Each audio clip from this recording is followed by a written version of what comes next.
Hello everyone. आज apex session 3 है। इसमें हम हमारी रिमेनिंग स्टेटमेंट्स थी जो स्विच स्टेटमेंट को देखेंगे।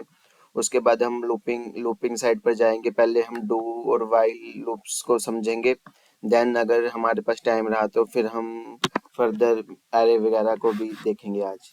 सो हम स्टार्ट करते हैं। Let me log in to my Salesforce account. I need to log in to the account. So this is the developer account. Hopefully everyone has this account.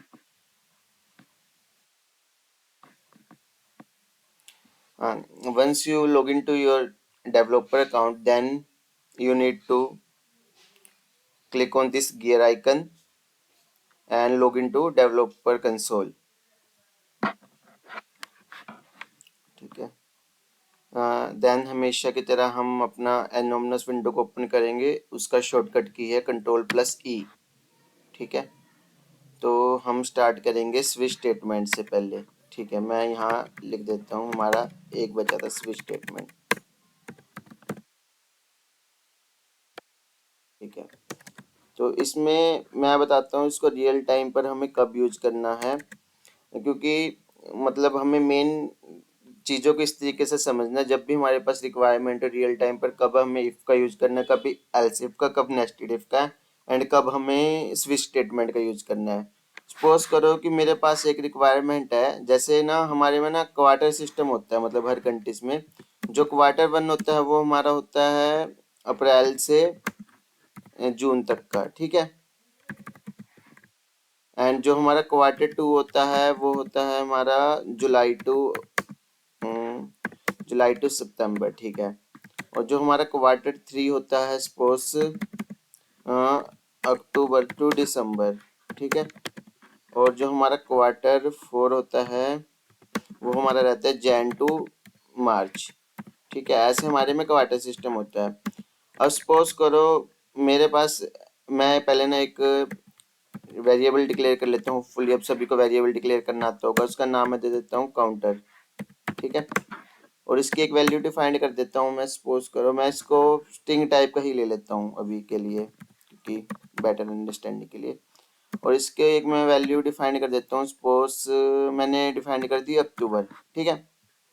और अब मैं बताता हूँ स्विच स्टेटमेंट को कैसे यूज करते हैं। सबसे पहले हमने लिखना होता है स्विच।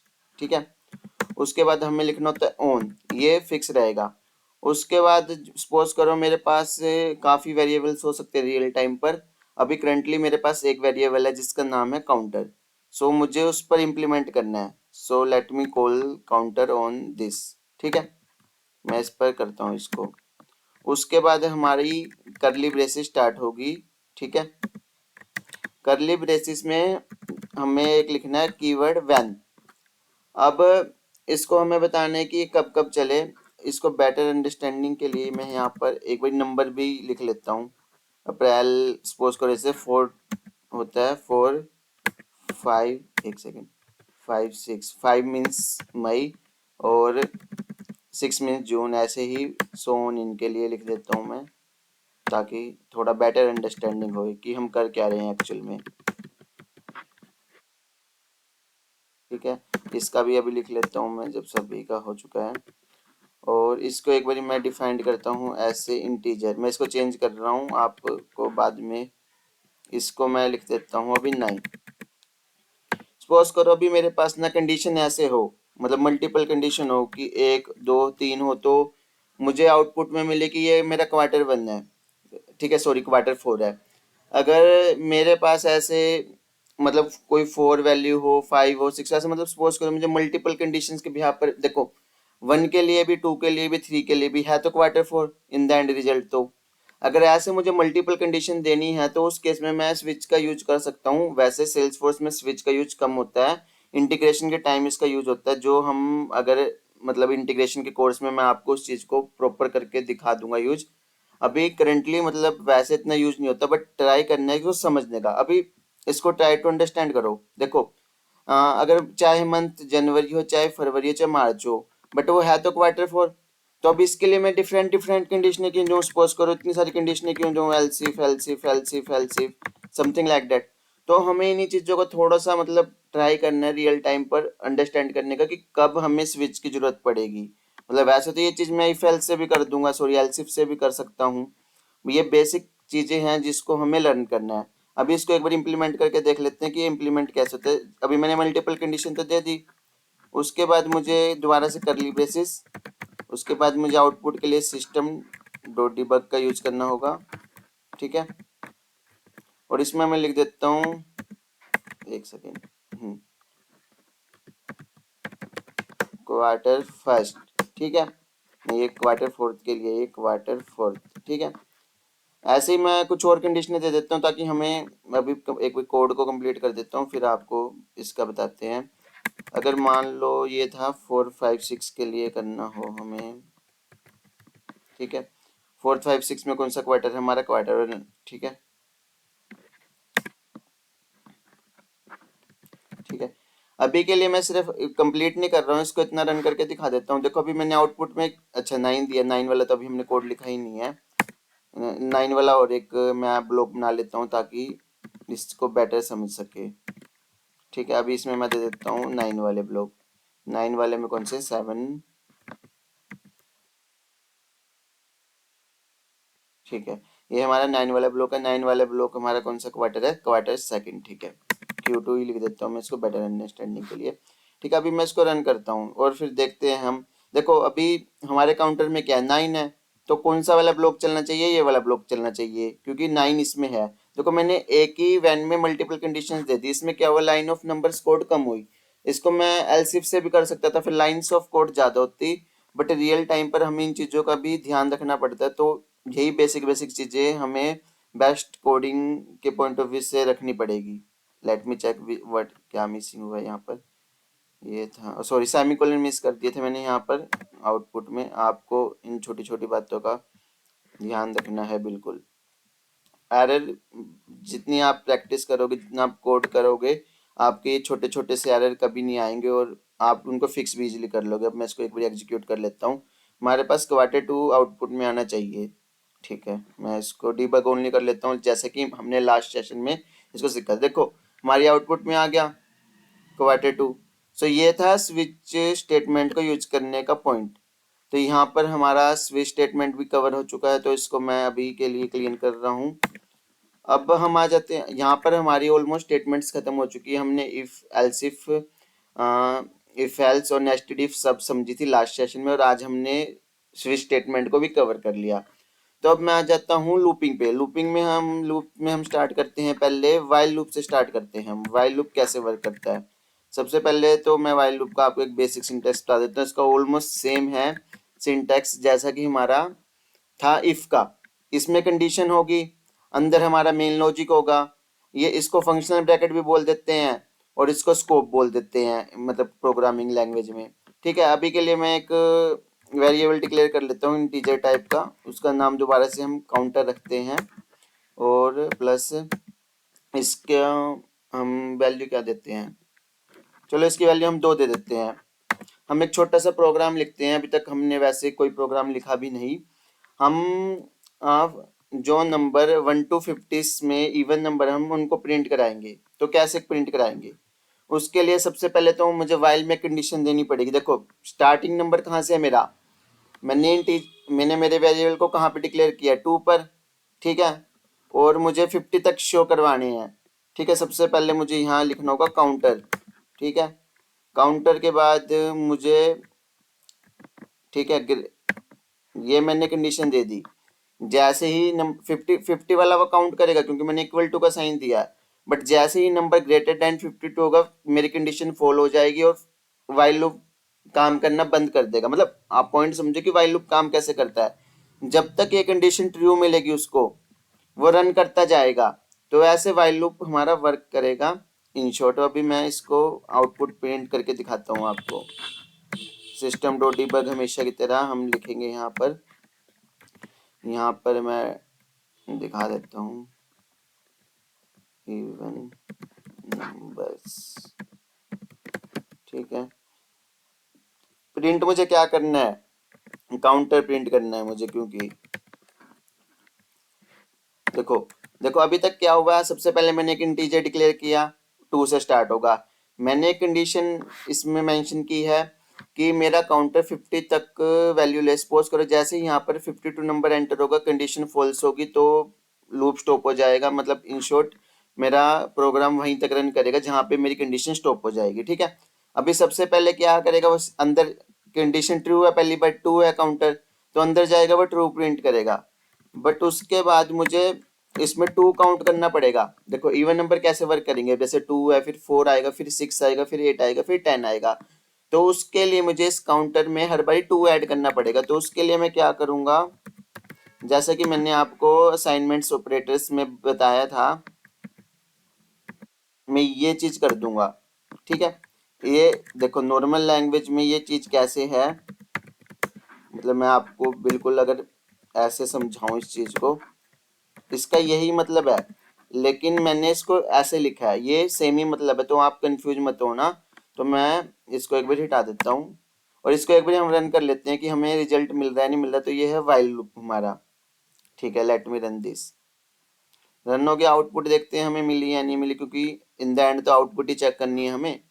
ठीक है, 2 4 6 8, देखो 50 आ गया। 50 इसलिए काउंट हुआ क्योंकि हमने यहाँ पर इक्वल टू का साइन दिया था। अगर ये मैं नहीं देता तो ये 48 लास्ट नंबर हमारा काउंट करता।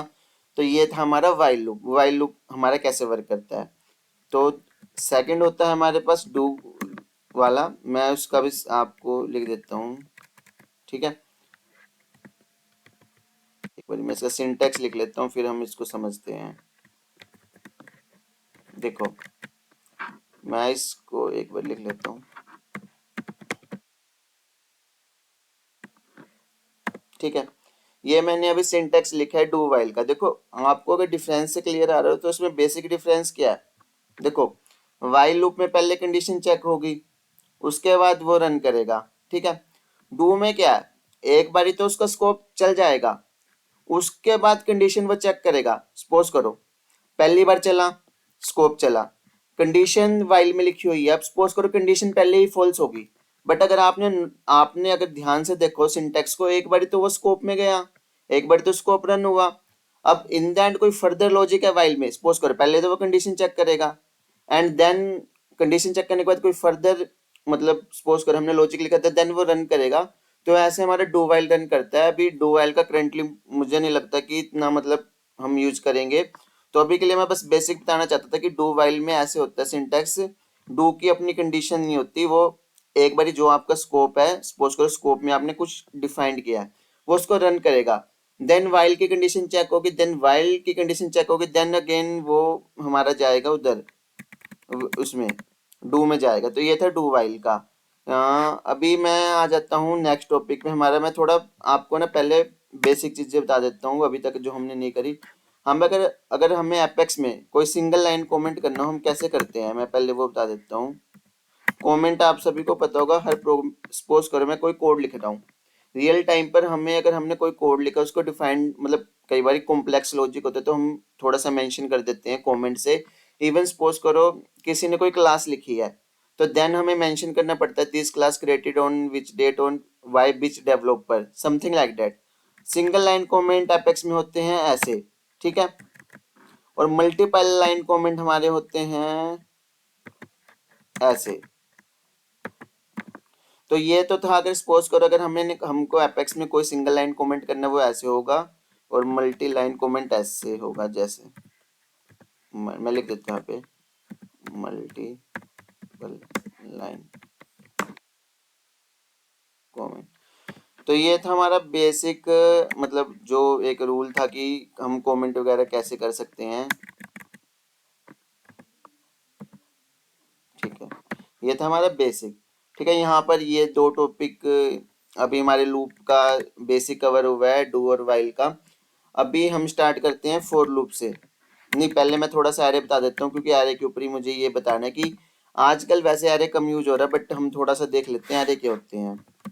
सबसे पहले जो एरे होते हैं हमारे, देखो अभी तक ना हम सिंगल वेरिएबल्स बना रहे थे। ठीक है, लेकिन सिंगल वेरिएबल्स इतना रियल टाइम पर यूज होगा, बट हमें कोई एरे को, मतलब एरे बेसिकली एक बास्केट है जो इंटीजर की भी हो सकती है, जो एस ऑब्जेक्ट की भी हो सकती है, जो हमारे किसी भी प्रिमिटिव डाटा टाइप की हो सकती है। प्रिमिटिव में मेरे इंटीजर, स्ट्रिंग, मतलब इंटीजर, स्ट्रिंग अभी आप मेन काउंट करके चलो, डेसिमल वगैरह इवन सब आ सकते हैं प्रिमिटिव डाटा टाइप। अभी मैं एक एरे का बेसिक सिंटैक्स लिखता हूँ, जो उसके बाद हम देखते हैं इसको। इसका नाम दे देता हूँ, इंटीजर एरे दे देता हूँ, ठीक है। नंबर्स दे देता हूँ इसका नाम, जो बेटर लग रहा है मुझे, ठीक है। यहाँ पे हमेशा याद रखना एक न्यू कीवर्ड का यूज होगा, और उसका मैं बताता हूँ वो कीवर्ड क्यों यूज होता है।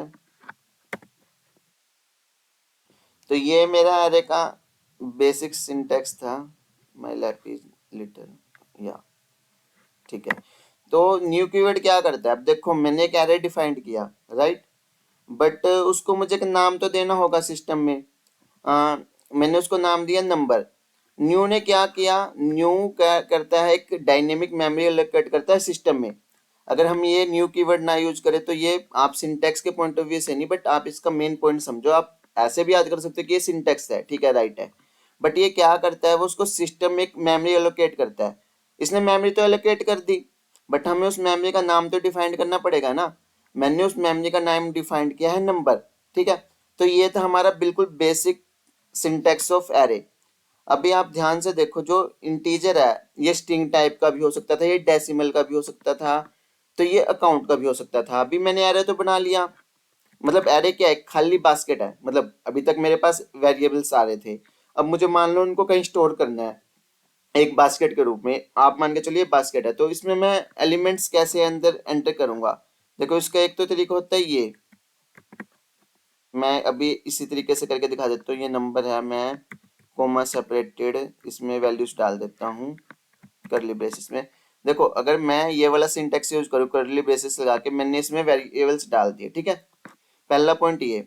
दूसरा, हमें एरे में ना साइज को डिफाइंड करना पड़ता है। मतलब सपोज करो मैंने यहाँ पर 4 डिफाइंड कर दिया, तो ये मैक्सिमम 4 एलिमेंट लेगा, कम ये ले सकता है, ठीक है। अगर मैं साइज ना डिफाइंड करूँ तो एरे में मतलब हमें साइज को डिफाइंड करना पड़ता है। दूसरी प्रॉपर्टी में एरे की बताता हूँ, एरे ना similar type of data type से लेता है। सपोज करो इसमें इंटीजर है, तो ये सिर्फ इंटीजर्स को लेगा, या अगर स्ट्रिंग टाइप का तो स्ट्रिंग लेगा, डेसिमल टाइप का तो डेसिमल टाइप का लेगा। इन शॉर्ट ये ऐसे मतलब डिफरेंट डाटा टाइप्स को नहीं ले सकता। तो ये थी पहली प्रॉपर्टी। सेकंड प्रॉपर्टी, उसमें हमें साइज डिफाइंड करना पड़ता है एरे का। एरे में विदाउट साइज डिफाइंड करे हम मतलब काम नहीं कर सकते। जो इसका एक ड्रॉबैक है, रन टाइम, मतलब जो हमारे हम फर्दर कलेक्शंस पढ़ेंगे वहाँ हम साइज नहीं डिफाइंड करेंगे, वो ऑटोमेटिकली रन टाइम पर एडजस्ट करते हैं, ठीक है। इसलिए आजकल एरेस का यूज नहीं हो रहा। फिर भी मैंने बेसिक आपको इसलिए बता दिया। सपोज करो आप कल काम करते हो कंपनी में, किसी भी प्रोजेक्ट में हो, किसी ने पहले एरे यूज कर रखा है, बट अगर आपको नहीं पता, आप मतलब देख कर उसको कंफ्यूज हो जाओ, या मतलब उसको समझ ना पाओ, वो टफ रहेगा। इसलिए हमें बेसिक समझना बहुत जरूरी है, ठीक है, क्योंकि बेस से ही आगे हम फर्दर लिस्ट, मैप्स और सेट वगैरह पढ़ेंगे, ठीक है। ये हमने एक बेसिक एरे डिफाइंड